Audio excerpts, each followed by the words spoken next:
The US dollar has lost 20% of its purchasing power since 2019. The average price of a home has gone from $250,000 to $400,000 in the last 5 years after we've experienced one of the largest waves in inflation since the 1970s. And although inflation has cooled down over the last year, it's often said that inflation doesn't just come at once and disappear. You tend to see multiple large waves of price increases, which would be something absolutely devastating for the economy if that were to happen again. Inflation is either driven by a lack of supply of goods and services, or it's caused by too much demand for goods. And when we look at what has driven the last wave of inflation, we see that at first, inflation was driven by supply factors in 2020. That was mainly because of the pandemic, where lockdowns around the world completely halted the production of goods. Then in 2021 and 2022, those issues got resolved, and what actually started to drive inflation was a massive wave of demand for goods and services that you can see here in gray. That was a direct result of trillions of dollars of economic stimulus being injected into the economy, stimulating demand, creating the larger part of that inflation wave. In fact, those trillions of economic stimulus from the pandemic, plus the fact that people were locked in their homes and for the better part of 2020, led to a huge amount of savings accumulated by households. By the middle of 2021, households had accumulated excess savings that represented around 10% of GDP. That's 10% of the economy. This was a huge driving factor behind demand in 21 and 22. In fact, people started to eat through those excess savings throughout 2022, and as people spent those savings, that continued to fuel high levels of inflation during that period. But now those savings are all gone. In fact, people now have less savings than they did 4 years ago, and they're digging into those at a rapid pace. So making the argument that the big decline in inflation that we've seen over the last couple of years is only going to get worse from here. But there is one indicator that's telling us we should be expecting the exact opposite. This blue line right here shows us how much businesses are seeing their costs vary. So the higher this line is, like it was in 2021, means that the cost of doing business is rising very quickly, and the lower it is tells us that the cost of business is getting lower. And you can see this is a really good leading indicator of inflation. This blue line rose well in advance of inflation back in 2021, and it predicted that inflation was going to fall in 2022. And now in 2024, it's telling us that inflation is going to be turning back up. And that makes sense. When businesses see their cost of doing business go up, they raise the price that they're selling to keep their profit margins, and so that leads to higher levels of inflation. Now, the big reason why businesses are seeing their costs rise today is because employees are demanding higher wages. The number of businesses that are raising their compensation for their workers has been rising quite a lot recently. In fact, this survey is still sitting at one of the most elevated levels we've seen over the last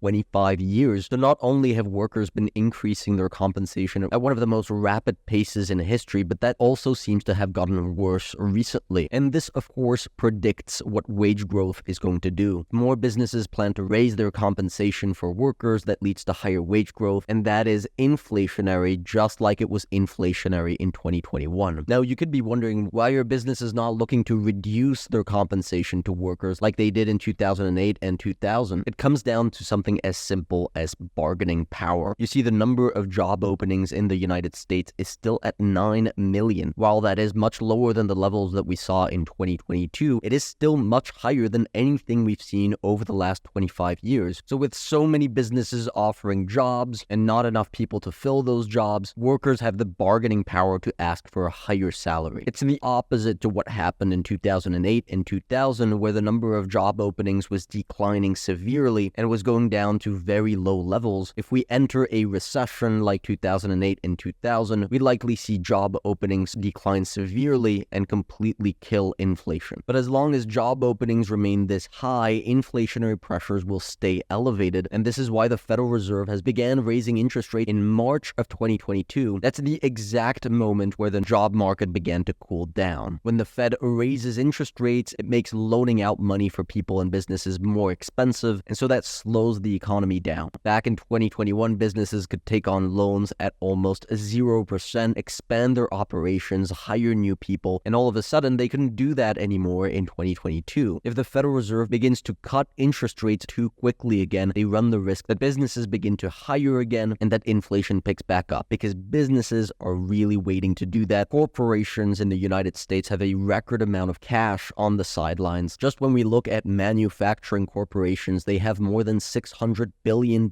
in cash ready to deploy, all money that's still left over from the fiscal stimulus that we saw during the pandemic. And if that cash is deployed for hiring, that could kickstart something called a wage price spiral, where workers ask for higher wages, which leads to higher cost for businesses, which translates into higher prices for goods and services. And so the cost of living goes up. And so workers demand higher wages, and it creates an inflationary spiral. But right now, we don't think that's very likely. There's something called the 5-year break-even inflation rates, and they are still anchored at 2%. This is how financial markets price future inflation. And the fact that it's staying steady at 2% is very encouraging. Back in 2021, when interest rates were at 0 and trillions of fiscal stimulus was being approved, inflation expectations shot up all the way to 3%. And we can see that anticipated the actual move up in inflation that we saw later in 2021 and 2022. Then in March of 2022, right when the Federal Reserve began to raise interest rates, those inflation expectations began to come